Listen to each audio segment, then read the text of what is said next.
Well, this video was supposed to be about painting the Star Wars figures. However, in the middle of filming it, you might be able to tell by my voice, I got sick. Nothing severe, just head cold, throat, sinus. That I get it every year, and I just don't feel good.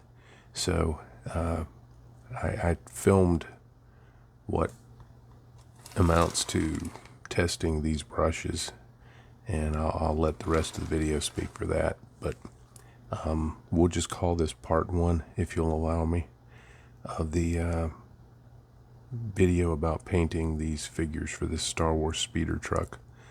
And hopefully when I get feeling a little better later on this week, I can finish up the figure painting. So without further ado, as they say, adieu, I don't know which.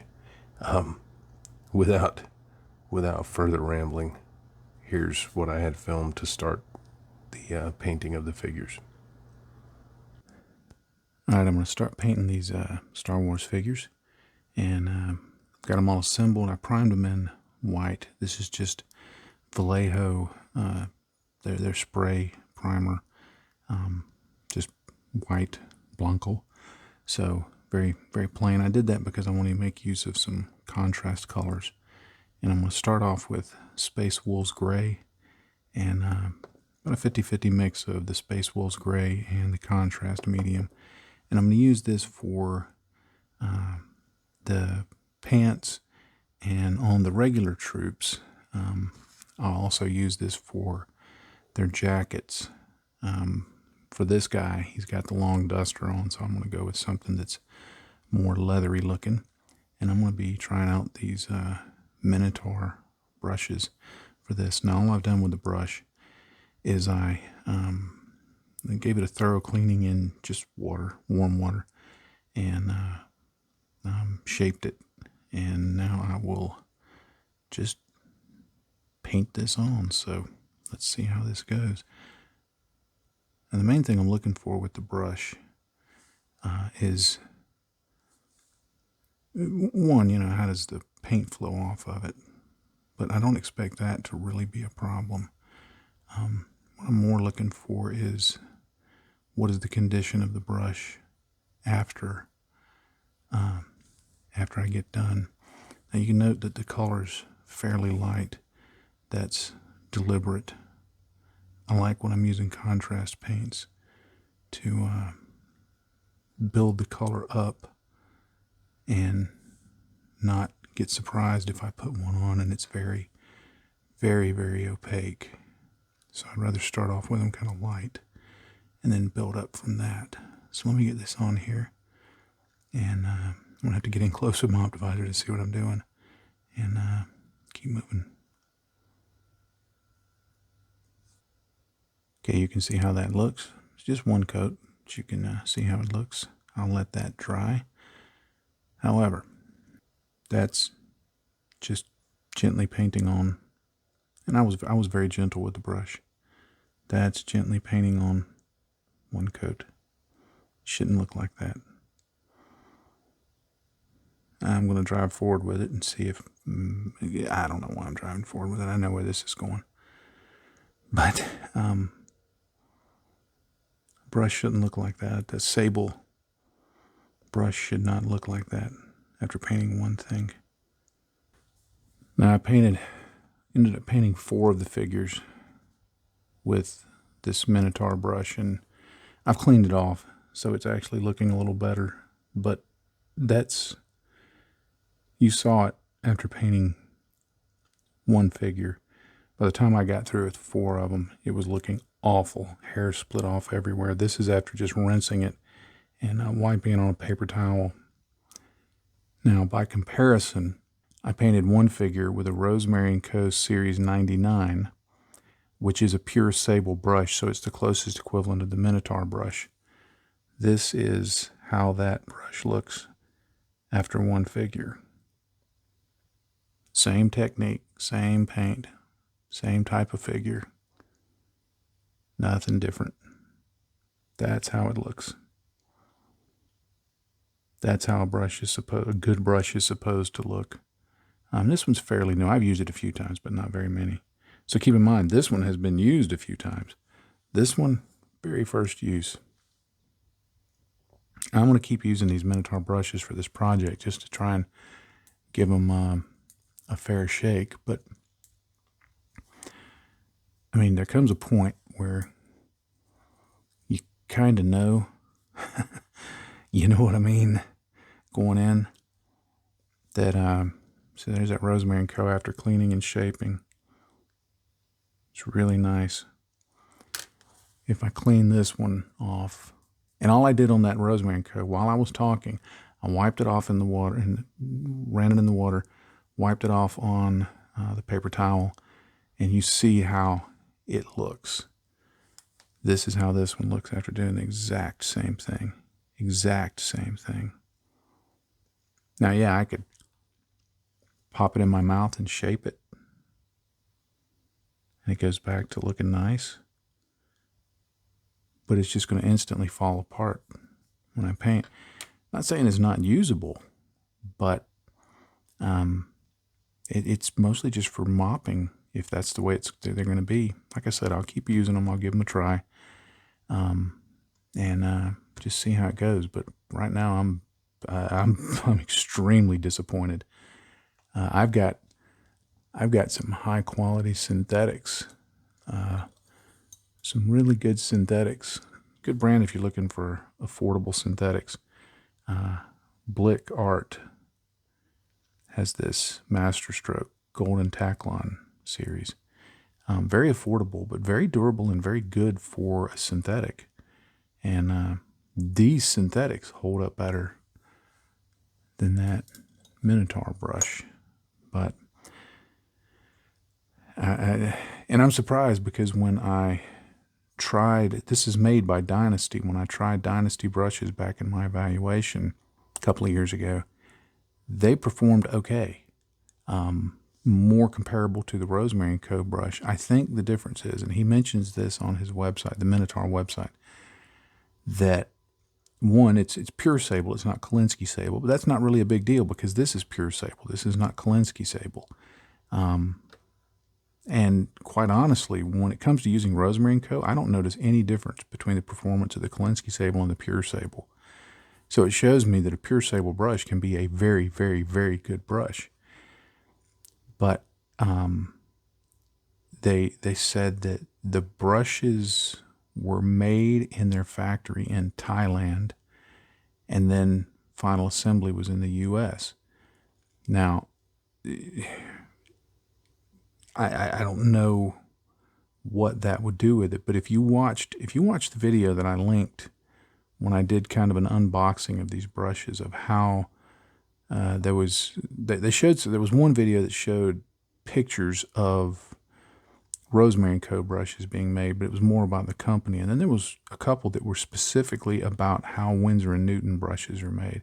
And that's how Rosemary & Co., that's how, something like Da Vinci or Raphael, that's how those are made. It's not a low-cost, high-output process. And typically, and there's no other way to say it. Typically, when you're outsourcing something overseas where you can pay people less, you're looking for volume. You're looking for, just get it done kind of stuff. Not to say that the folks there don't care about what they do or whatever, but they may not be given the training. They may not be given the materials. There may just be, you tell somebody in the factory, okay, you get paid by the brush. Well, guess what? Your brushes are going to be made a little different than if you tell somebody quality is the focus. And if it takes you all day to get one brush done, well, I mean, I'm sure they don't do that, but you get the point. So, and this that I'm experiencing with this brush. I was looking at, if you've ever done a Kickstarter, people can leave comments. The comments that are being left are, most of them mirror the experience that I'm having. Now I feel bad for Rory.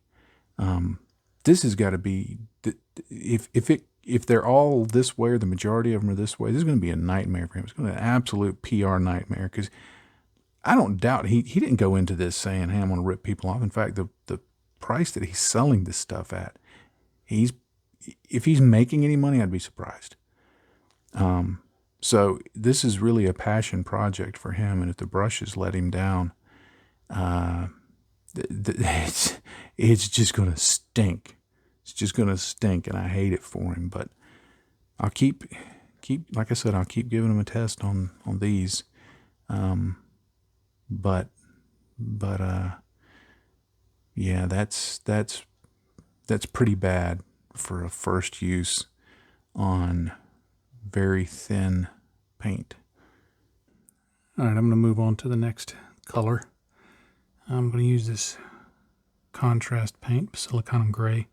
It's basically a very dark gray, and I've mixed it with technical paint, contrast medium, 50-50, just like I did the previous color. Now, I'm going to switch to the size 1 Minotaur brush. I just pulled this out of the sleeve, and I had shaped it before putting it back in the sleeve. I always, if I've taken the sleeve off of a brush, the little plastic sleeve, I always shape it before I put it away. Now, by comparison, here's, let's see, I'll go with this one. It's a big one. This is a Rosemary & Co. Series 99 size 4. It has sat in that jar for months. And I've used it quite a bit.